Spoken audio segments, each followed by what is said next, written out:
Hello, good afternoon, everyone. Could you hear me well? Back? Yeah? All good. Just wanted to talk today and introduce you a little bit about on startups. But I would like to ask you some questions before. Well, you have my name and my email address. If you want to drop me any questions afterwards or contact me, just please free to email me. Very happy to get in contact with you. How many of you are already working or would like to work for corporations or for companies? Raise your hand. Right. And how many of you would like to set up your own businesses, startup or own business? Right. Fantastic. About 10% or so. Any of you have previous experience setting up a business? No? No one? Great. So let me start telling you about what are startups. You probably have heard that word a lot over the last months and years. It's been already since 2005 or so. And a lot of what a startup made a startup is about the scale of the businesses, how fast. So let's start thinking about traditional businesses that we have in our industry. Obviously, as you can see on the pictures, that one, probably if you can get that, is not a startup. So a lot of people, when they start thinking and talking about, I would like to start a startup, or I have already my startup, we really need to think about what kind of business we are thinking. In our accelerator, in StartupYard, but also in many accelerators around the world, the startups tend to be businesses that are designed to grow fast, depending on the sector. You can be on the health sector, you can be on the technology sector, you can be on the service sector. But in any case, Y Combinator, Paul Graham is the founder of Y Combinator. Y Combinator is one of the largest accelerators, and actually they were the first one who started the accelerator model. And I will tell you a little bit more in a minute about the accelerator model. But he was saying about a startup has to be a company that grows fast. But the next question then is, how fast is fast? So fast means something between 5 and 7% per week, which means this growth can be either in the revenue side or either on the user side. So if you think about, the typical example is about Facebook and how Facebook started and started getting engagement.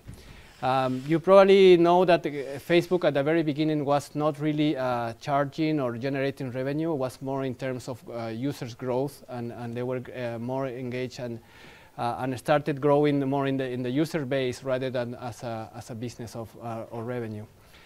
But the thing is that you really need to have a business that grows fast.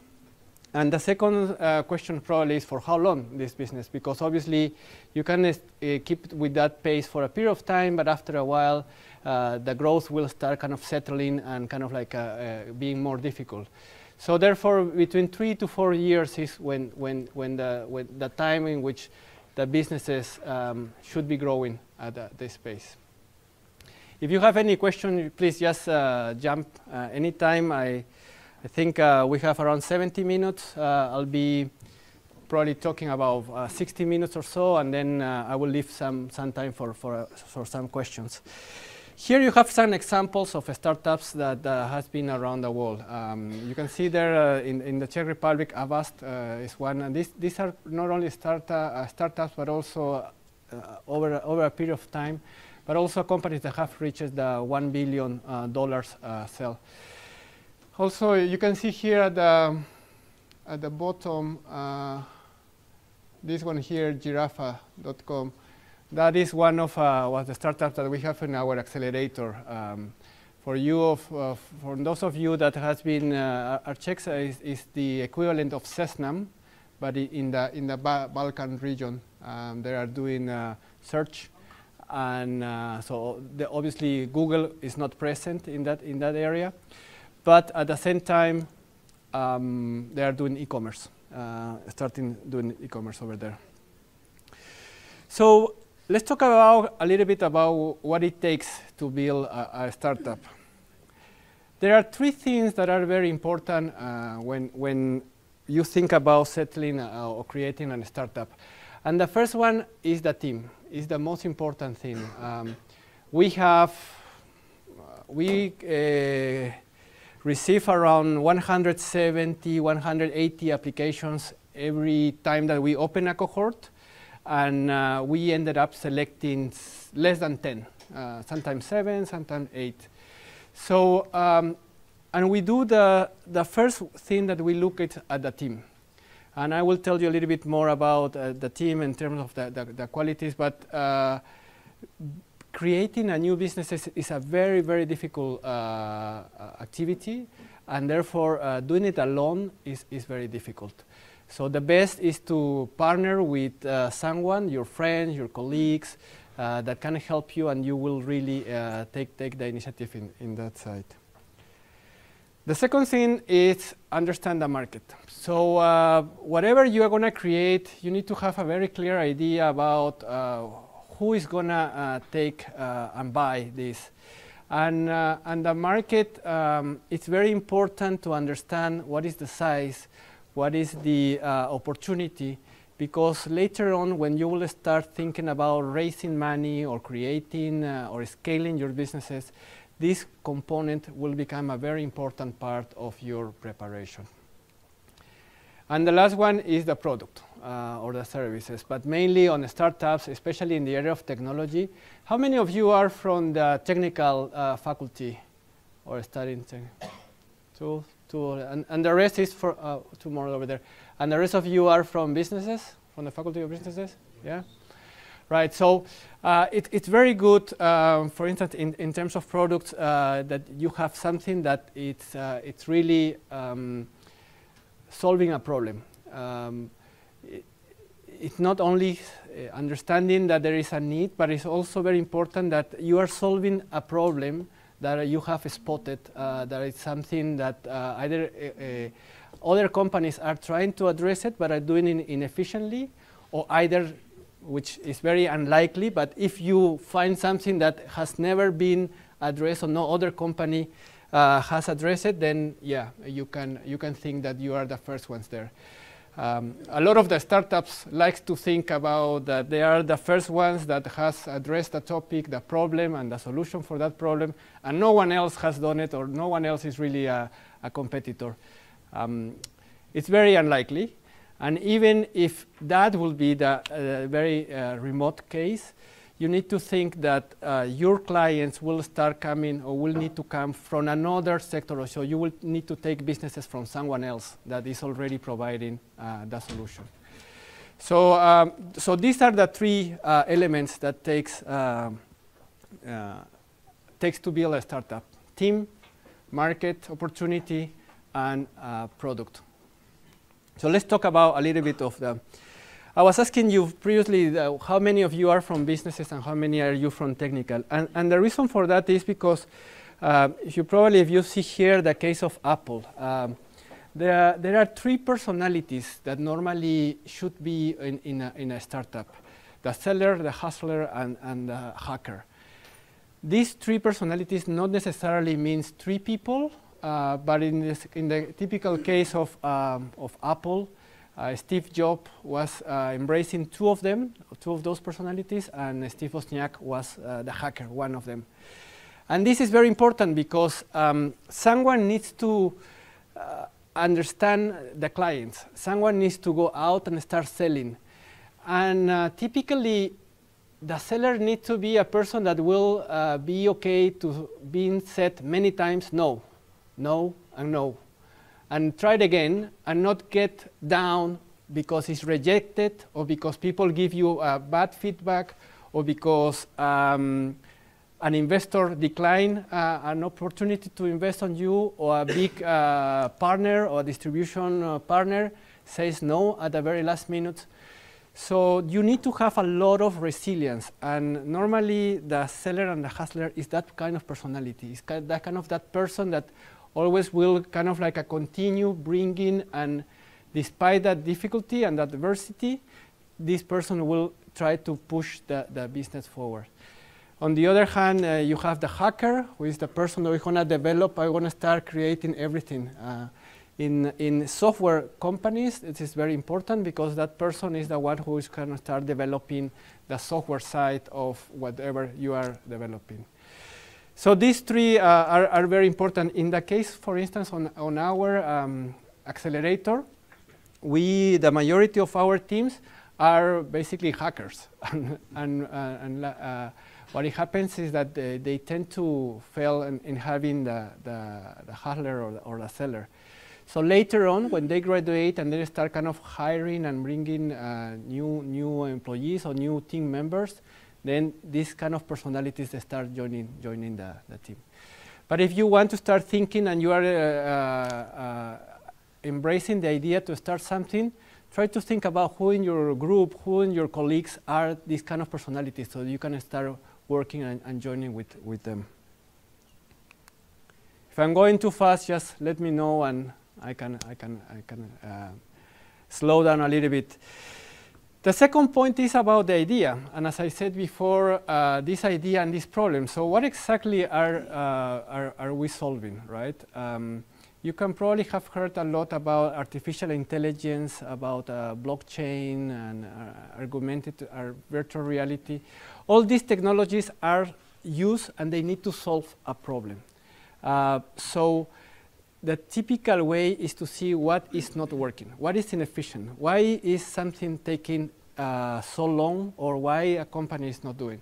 And you can take verticals, and verticals we call like the banking sector, like the automotive sector, like the internet sector, etc., etc. So you start taking on those, and then you think about what is not working. One of our startups, for instance, is working in developing a software to manage all the returns of online shopping. So once you probably have experience that you are buying, excluding the big Amazon and eBay and all those companies, if you think about a little bit more in the medium, small size of businesses, on online retail businesses, there is not really a clear process on how you can return your items. Also, there are some sophisticated shoppers that they, for instance, when they are buying clothes, they want to try it. So they buy 2 sizes and then they return 1. So all this is something that they spotted that in the return part is not really working well. There is not really something that is established that makes the experience of the user, of the buyer, a nice experience to return. So they have developed and are developing a software that is addressing this problem. So this is just to give you an example in terms of what it has to be that idea. And typically, the other reason that is very important to understand is that as clients will pay about your product as long as they see really benefit. And they will see a really benefit when it's solving a problem. When it's not that the case, it tends to be a nice thing, something that they like it, that they think, yeah, it's something nice. I like it, I found it interesting, but no, I will not be able to pay. So you have to really address a problem and develop a product around that in order to, as I said at the beginning, to have that growth, to have this growth in revenue and the user base, because if you're really solving a problem, people will really buy and the business will start scaling. And the market. You need to start thinking about whether you would like to go on the B2C or on the B2B. Who is going to be your clients? And these two channels are completely different animals. Addressing the B2C channel is much more difficult or different. Both are equally challenging, probably. But you need to kind of like build communication in the B2C channel and kind of like be able to speak with a lot of people at the same time. And speaking with a lot of people means that you need to listen from a lot of people at the same time. So once you are speaking and listening from a lot of people, then you need to build channels and processes to do that. And that is a completely different model than if you go on the B2B, because you probably will need to kind of like choose who are the best contacts or partners that you want to have. But understanding what is the size of the opportunity is a very, very important aspect on creating a new company or a startup. So another reason that we heard a lot in terms of people wanted to start a new business is because they think that they will get rich, and you know, that's the way how probably the stories of Mark Zuckerberg, of all these guys that have succeeded, could be something that is probably the ones. The truth is that, as I said at the beginning, it's very difficult to get a startup, even not really as a unicorn that is $1 billion businesses, but more even in the range of $10 to $100 million. It's very tough business. Just to give you an idea here, this is a report that talks about how many startups get funded through their life cycle. So in order to be a $1 billion company, you probably will need to have 5 rounds of investment and get more money in order to scale your businesses and reach new markets and reach new customers and continue growing. So out of 160 companies, only 7 will get into round E. That is probably the one that I will take it. And many of them, the exit, it's very difficult. You can see that the numbers in it itself there. So, and this is just talking about round A. Typically, our startups that leave our program after 3 months, out of 59 that we have accelerated since 2011, 21 has raised money from angel investors. And angel investors are typically the first investors that will take your idea, your project, and they will start kind of like investing on you. An angel investor is the very early on, and it's a very good opportunity to have someone that not only put money, but also can bring you something, either business expertise or contacts or experience of previously, because a lot of angel investors has done previously businesses in that particular sector, so they can help you to kind of create. So that is kind of like the idea. But it's a very tough thing. It's a very difficult challenge to embrace. I'm sorry if this is a little bit of bad news, or I don't know if you were expecting. So is there any options, other options that we can have? Yes, I mean, not everyone has, or the only option is to create and set up your own businesses.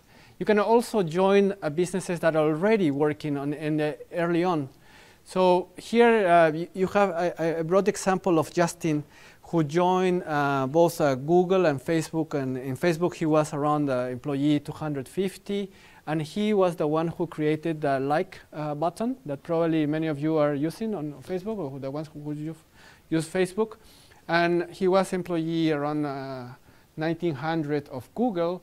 And he helped to create the GChat that was used for a lot of people. So again, you don't need, he was not the founder, but probably when he joined these 2 companies, he got a lot of stock options from those companies very early on.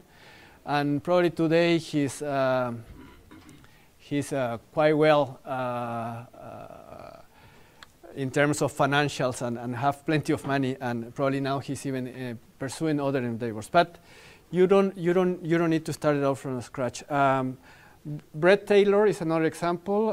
He also, Google Maps started, Google acquired a company that developed initially the Google Maps services, but then through different iterations, they ended up creating Google Maps. So he was the one who contributed tremendously at Google to create Google Maps.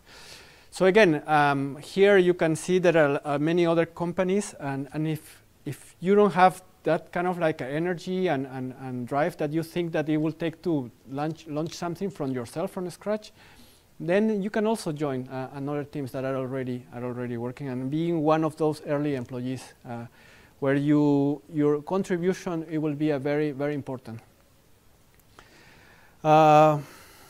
So what other good news can we have it? I think another piece of good news is passion.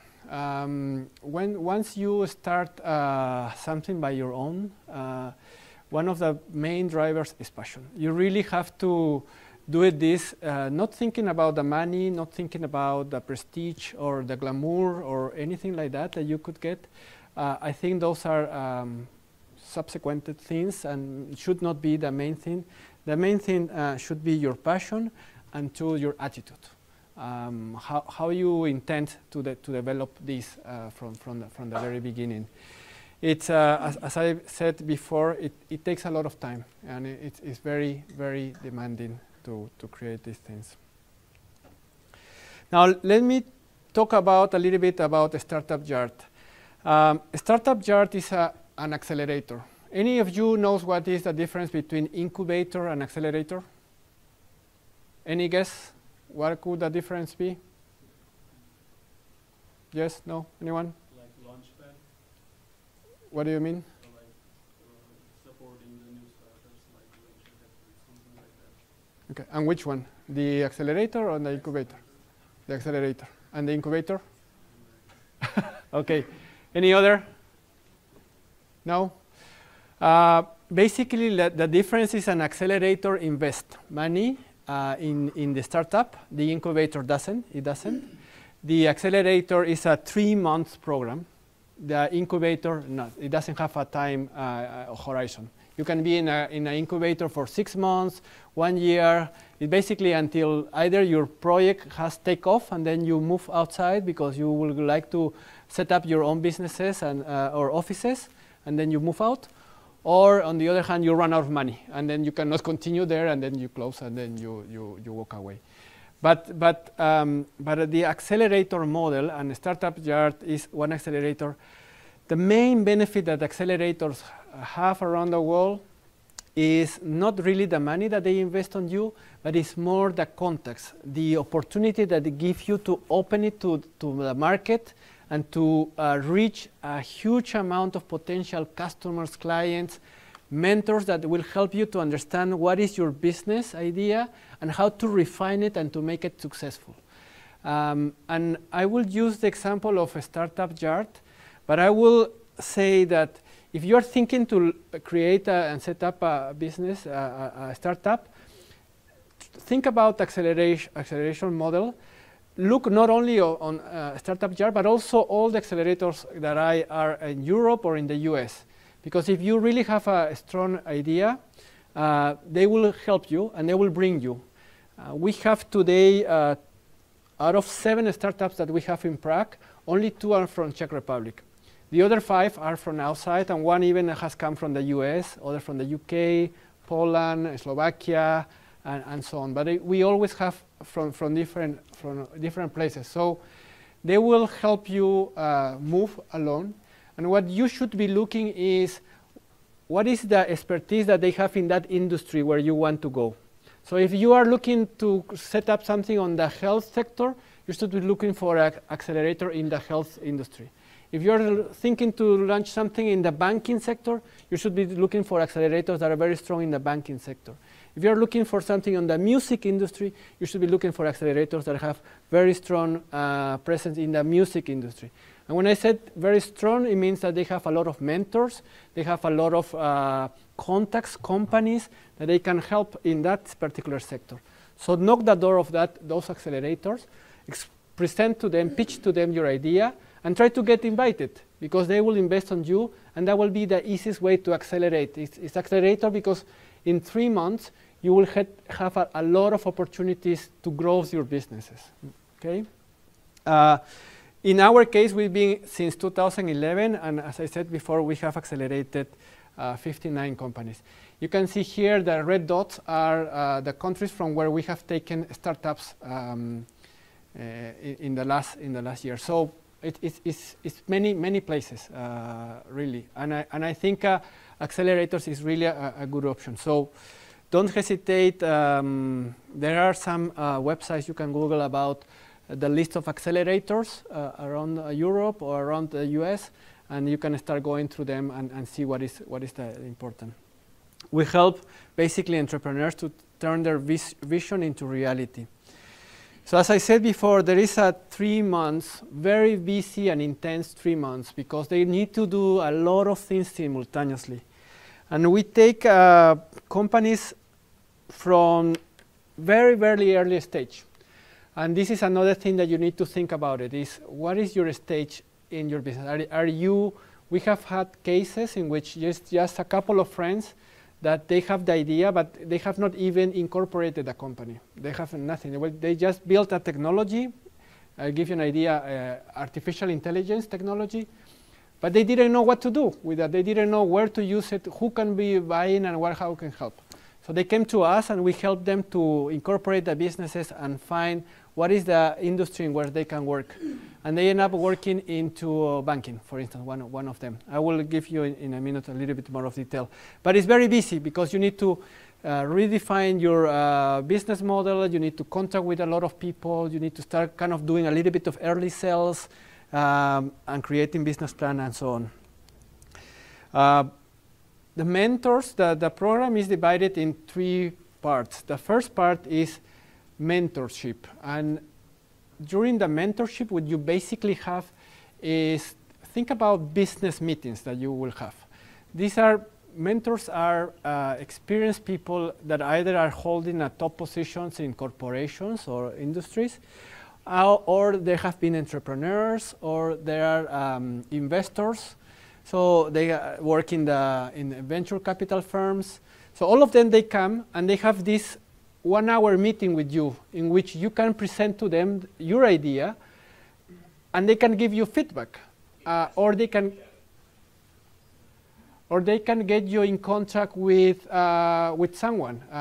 It's a very powerful tool to, for instance, here you can see that a lot of we have mentors for all of these companies. So in essence, what they do is they said, okay, come to our offices, I will get you a meeting with our, I don't know, marketing team, our legal team, depending on what kind of services they are having. So it's very, very important, and in many cases, the mentors helps you to, they help you to build that idea that you are thinking, whether it's right or not. Our experience is that most of the time, they tend to change. The idea starts changing. And that brings me back to the point when I was saying about the team. The team is very important because since it's so difficult and so you need to change so much, that the team needs to be that flexible and adjust to those changes and try to make it really absorbing those comments from the mentors and adjust and accommodate their idea to make it a successful business. These are some of the startups that started very early on with us, and we have exited. It means that we sold our participation on these startups. And here there are another startup that we have. So Budget Bakers, for instance. Budget Bakers was a guy that a couple of guys, they came and they were very much into helping people manage their finances, their money. And they wanted to create an application that allows you to understand how much money you're spending in different areas, categories. And today they are working in the fintech sector, in contact with a lot of banks. They are present in around 50 or 60 countries around the world. They have more than 100,000 downloads of the applications. So it started by these 2 guys. They have got investors, angel investors and venture capital firms investing in them. But it's been taking it a lot of work and a lot of adjustment. And the team today is around 30 people that are working in this startup. Giraffe, as I mentioned as well, is a startup that is growing a lot in the Balkans area. The guy had an experience, kind of a tough one, because right after leaving the acceleration program, they were about to have one investor that was very excited investing in them. And at the very, very last minute, this investor pulled out and said, no, we cannot go, sorry. And they leave them almost like without what to do. So it took them a lot of resilience for them, and that is also part of the acceleration. What you get is accelerations programs help you to mentally understand that you have a lot of ups and downs, and you need to recover from those things. Remember when I was saying at the beginning about the seller that needs to kind of like take a lot of no's, and then come back? Well, these guys are a very good example of that. The CEO need to basically come back to their team, say, we have money for only 1 more week, and then try to change completely the way how they were setting up the businesses in order to generate business money, and early on start generating money. And so on. I will here Rosum is this one. Is in artificial intelligence, and these two guys came to us. They didn't have an idea about what in which sector they can work. They only knew it about the technology that they have built, and it was image recognition with artificial intelligence. And through the mentors, they decided to go into the fintech, and they start recognizing now invoices. And they want to move into bank statements and recognizing any kind of image or documents. So you may think that what is the challenge really in recognizing invoices? Well, first of all, they do it across multiple languages, and they also do it across multiple formats of invoices. So they need to scan and understand what is the amount, what is the important information on the invoice, and they will extract all this information in a fraction of a second and in taking a lot of documents. And this is a very powerful tool for a lot of banks, accounting firms, that there is a lot of paperwork that they need to work with. But again, these guys didn't have a clear idea what to do with the technology, but with the help of the acceleration program, they got investors that invested in them. Then they have brought the other personalities into the team. So now they have also the commercial part, the seller, and they are all working into this direction. And again, I will speak for a lot of time if I tell you each one by one all the examples on this slide, but all of them are part of our program, Startups. What are the topics that typically, and this is back what I said, in our case, for instance, we look at technology. And the simple reason for that is because technology allows for services or for businesses to scale and to go across borders very easily. So these are the technologies: cryptocurrency, Internet of Things, big data, machine learning, artificial intelligence. All of them are technologies that we look after. But as I said, there are other accelerators programs that they look at particularly other areas. So if you have an idea that is not related to these ones, don't worry. Just go and try to look for accelerators programs in the area of on the business, on the idea that you have, and see what they have around. And don't worry about where they are located. Anyway, I see that many of you probably are from outside the Czech Republic, but they will help you. They will move you. They will help you to move and relocate for 3 months. You can have, typically what happens, they come here, for instance, to Prague for 3 months, and when the program is finished, they go back to their home country and they continue working in the home country. Well, I think that's it. I don't know if I am... Okay, but we can have questions, and then we can discuss a little bit more.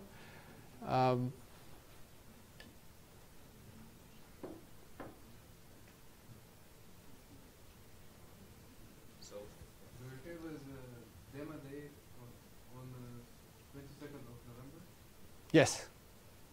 And how is it going on? What would be the... Okay, so demo day is every time that we have one cohort, every time that we recruit, for instance, this was one cohort, and at the end of the 3 months, it comes demo day. And demo day is an event that we do. It's a public event in which the startups will present their idea, their solution, to the public. Normally it comes investors, it comes students. You are very much welcome to come the next demo day on the 22nd. And you will see two things. One is all the startups presenting, pitching where their solution is. And the second thing, we normally bring a guest speaker. Someone from outside, in this case it's going to be from Germany, is a person that is going to be speaking about cryptocurrencies and ICOs, for those of you that have heard about it. So you have someone that will talk on something related, relevant in the industry of technology, and then all the startups pitching. And then it's purely networking afterwards, some drinks, and yeah, networking event. It takes about, it's in the evening from 6:30 until 8:30, 9.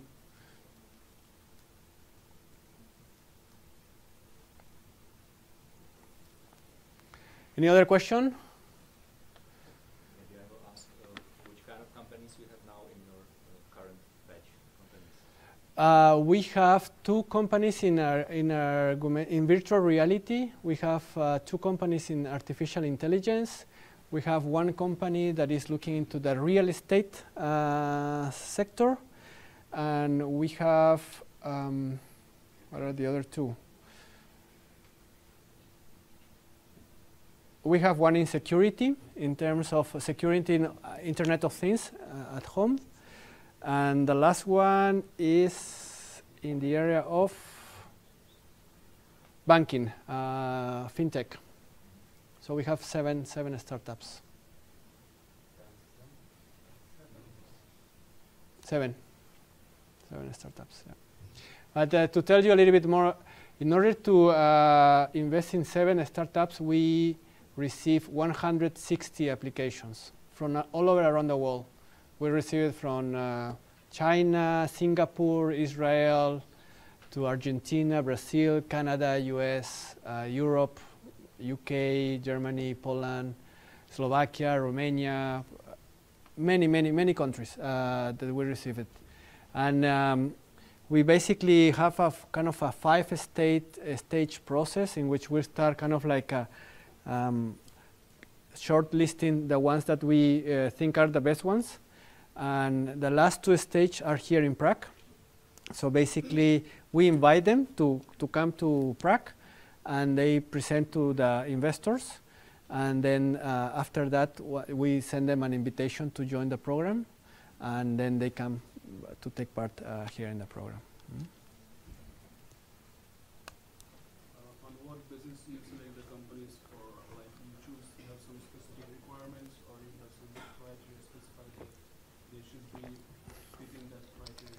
Yeah, good question. Thank you for that. 3. Basically, we look people, team. We look at the technology.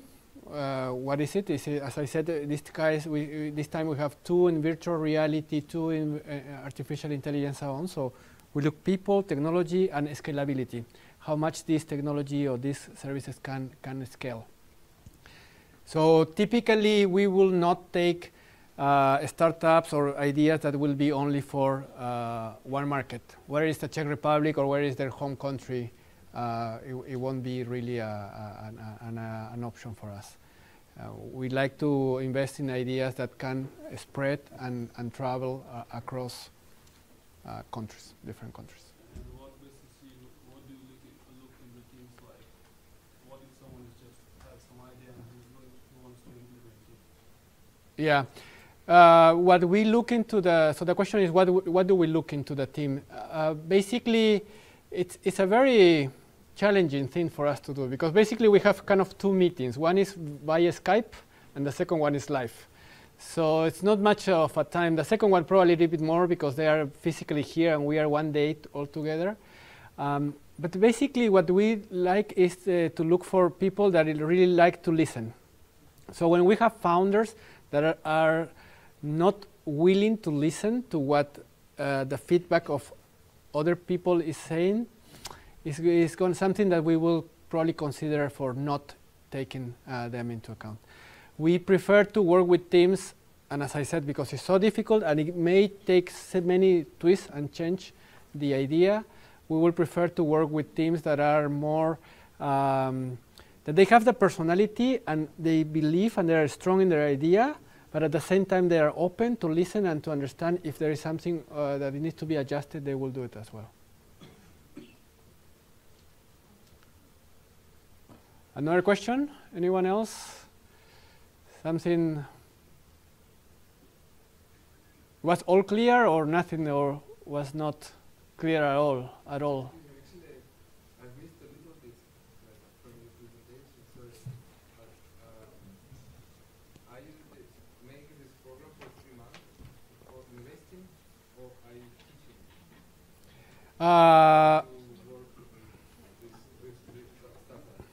The acceleration programs are made to support entrepreneurs in generally. As an sorry? Support in which way? In scaling and making that idea become a successful business.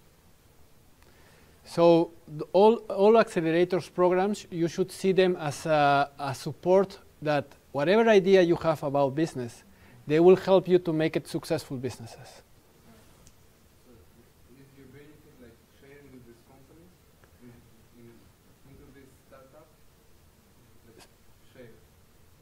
Shares? Yeah, we do invest in them and we take 10% of equity. So yeah, there is a very minor, small equity part. But the majority of the benefit doesn't come from that, as I said.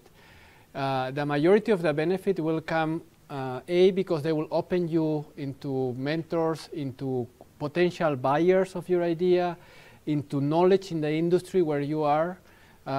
So it's all that what it really takes to build a businesses. So the more that you can sell and the quicker that you can sell is the better. On the other hand, we also have a lot of perks with companies like Amazon, Google, email, MailChimp, and all of that. So once you are thinking about launching a businesses, if you're thinking about you need to do investments in marketing, email campaigns, and all of that, being part of a GAN is the Global Acceleration Network, as I mentioned. It gives you kind of like $500,000 in perks that you can have. So that is also another benefit that you can have. All these will help you to become a successful businesses, hopefully. Mm-hmm? On them, are these companies who work with you, are they going to present their success after 3 months? Well, they basically, they will present, they pitch. What are they doing?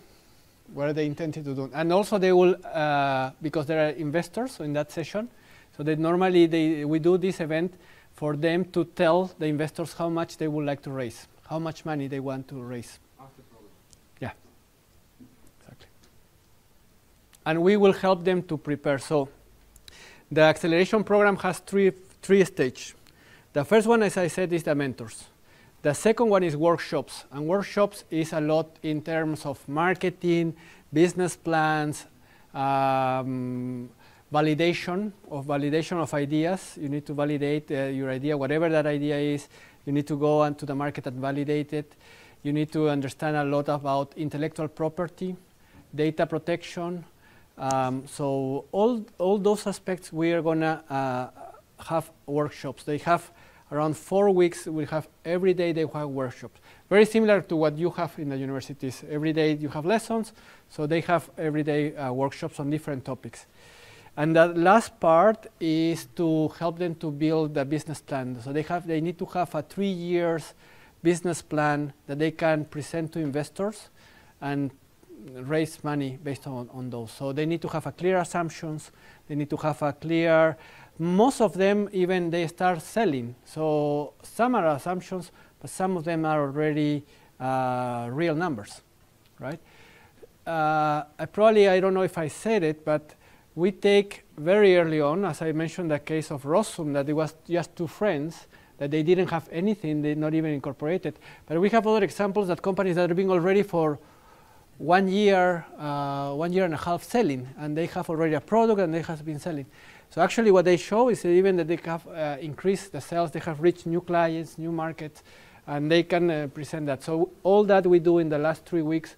So for instance, now currently we are doing all that and helping them to have all that. They need to have a pitch deck that they can clearly present to the investors and continue raising money and leveraging on that.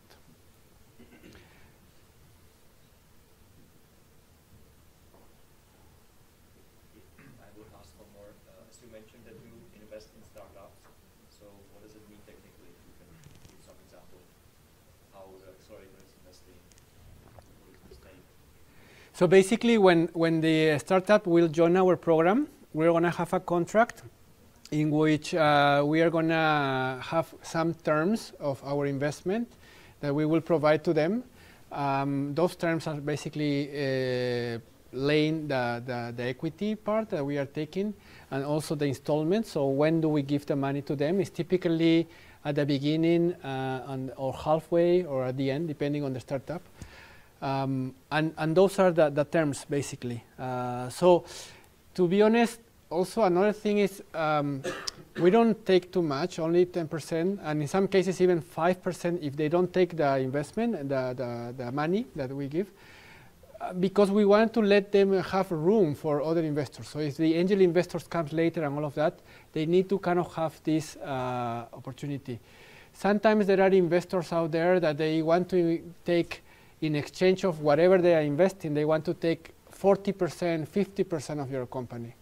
And that is something that is not necessarily good for you, because if they take so much equity at the very beginning, they leave you almost without a room for further rounds. And in the second or third round that I was mentioning, I was showing before, you will end up owing, mainly you are not the owner of the company anymore. You have a very small portion equity. You are diluted. And as I said, it's so hard that the one who takes really the hard job to build a company is the entrepreneur. So you need to really kind of like understand this at the moment that you are having these discussions. This is something also that we kind of like give feedback to our startups. So after demo day, for instance, we have 1 week that is called Investors Week. So we invite a lot of investors that they kind of like select which startups they want to speak with, and they kind of like discuss all these kind of things. When the startups have received proposal for investment, we discuss with them and we try to advise them into the best way to what is the best for them to kind of proceed.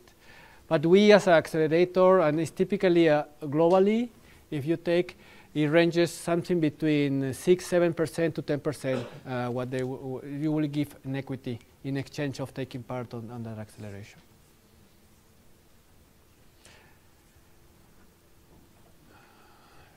Any other question? I mean, for example, when you have invested money in a startup, let's say after a year it doesn't work, the company. So how is the paying back process when you work there? There's no payback process. Once you have, it's a very risky investment, but obviously 30% of our startups are ciao. They are not alive anymore. So it's part of the investor. So investors know that this is a very risky activity, and typically 90% of startups after 15 months, 20 months may run out of money and may not succeed. So that's why I was saying that it's very important to have acceleration programs and this kind of support, because it's not much on the money, but it's more into help you to really get the traction. Because once you get the traction, then it's easier to either get more money from investors, or either the first investor is the consumer. The one who buys your service or your product is your best investor. If you really have a good financials and you have a kind of like a good margins, then if you are selling and you get traction, you may not even need the investors. So there are a lot of companies that they don't need the investors later on. You know Shopify? You know Shopify? You do? Shopify is a company that they didn't raise money from investors. They just they got traction and they generated, they sold. And your client is the best investor. So that isn't the case that if you succeed, so that you don't need to have any. But in the case if you don't, which is because if you struggle to kind of like get more clients, then most likely you will stop working, and then there's no rebate. It's not a loan. This is not a loan. This is an investment. And as such, if the company, if the startup dies, the investment dies with that as well.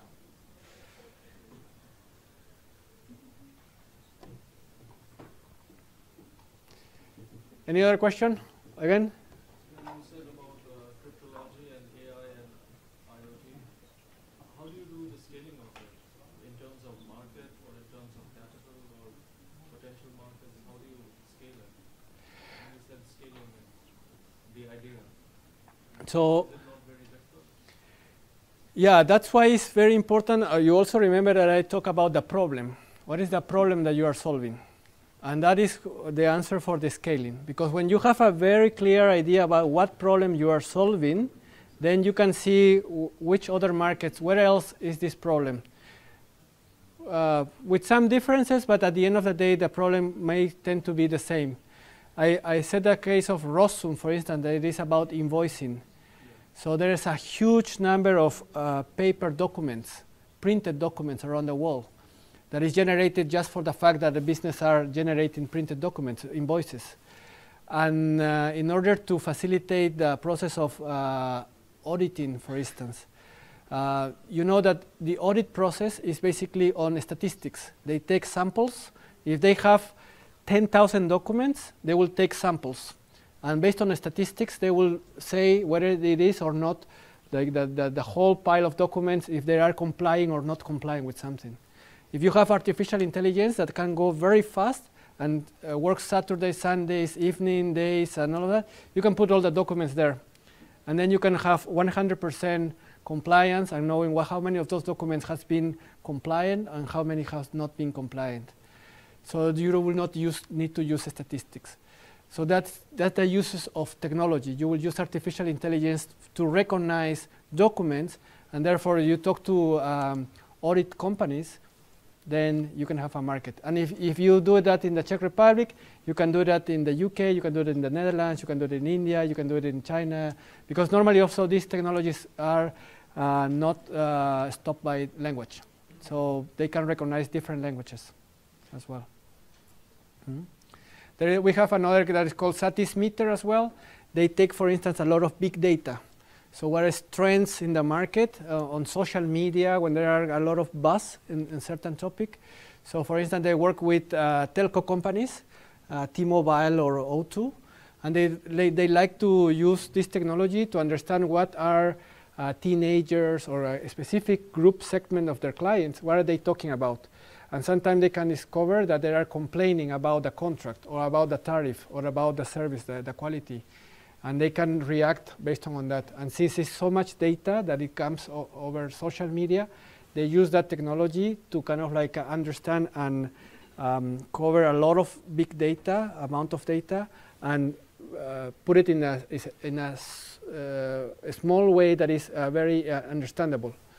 And this is another case that you can do it also in many countries, because in many countries they have a lot of these industries that generate a lot of buzz or talks on social media. So as I said, I think the most important is understand what is the problem that you are solving, what is the idea. But as I said, also the option is for you to kind of join another company that is already there, right? A 2 or 3 year company and this is probably when you are speaking with the founder, all of that, you try to, before joining, you can ask them, no, what is the problem that you are solving? What are you helping to do to your clients? And that will help you also to understand, what is the size, what is the likelihood for them to be clear in terms of how they can communicate to you those benefits. In the health sector, for instance, is also that very, very important to understand, no? How this can help hospitals, how something can help patients, and etc. and etc. So it's also something very important to understand. So do you think that somebody who doesn't have tech background but has an idea can also make it through Accelerator like yours? Yes, you don't necessarily, as I said, there are 3 personalities. So you don't need to be all techies in order to kind of like have a startup or a successful. No, it's more about the passion, I would say. the passion and the attitude are more important than your background. Me personally, I have a business background. I have a zero technical background, and I struggle a lot now to kind of catch up and cope with all the information that is out there. So basically, I will say that it's not really much in terms of what your background is. But as I said, I mean, to build a company, you need personalities, and you don't need to be the hacker, but you can be either the hustle of the seller, and then that will help you to kind of like be part of the team. So it's also very, very important. So just to summarize, I don't know if we are okay on time, but it's very important, I think, team, I would say. The most important thing is people, especially very early on. People is more important than ideas or kind of like the problem. Market also is kind of like very important, and then finally I will say the idea or the problem that you are solving. Those kind of like things are very important.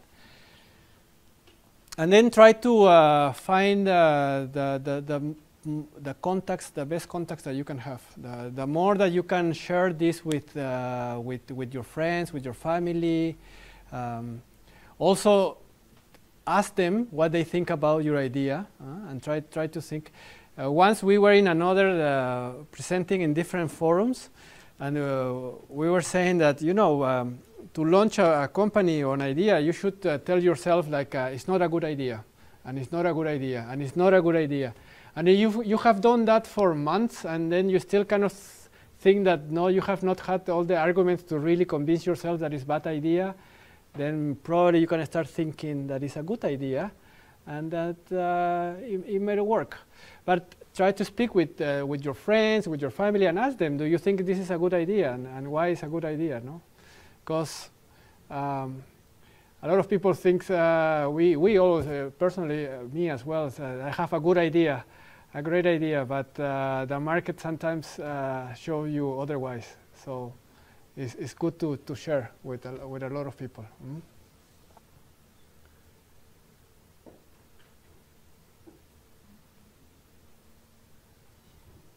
No more questions?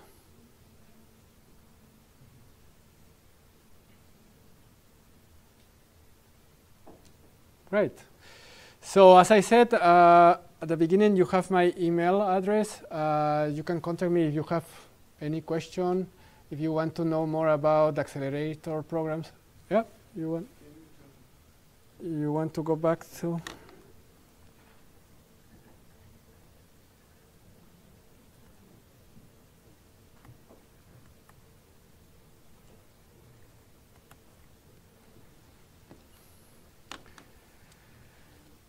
So I hope it's not been all bad news, but I also there are good news. But yeah, it's an interesting and tough thing, but it's very rewarding at the same time. So try to do it if you really feel like you are the one who can take the challenge on starting something by your own. All right, thank you very much, guys.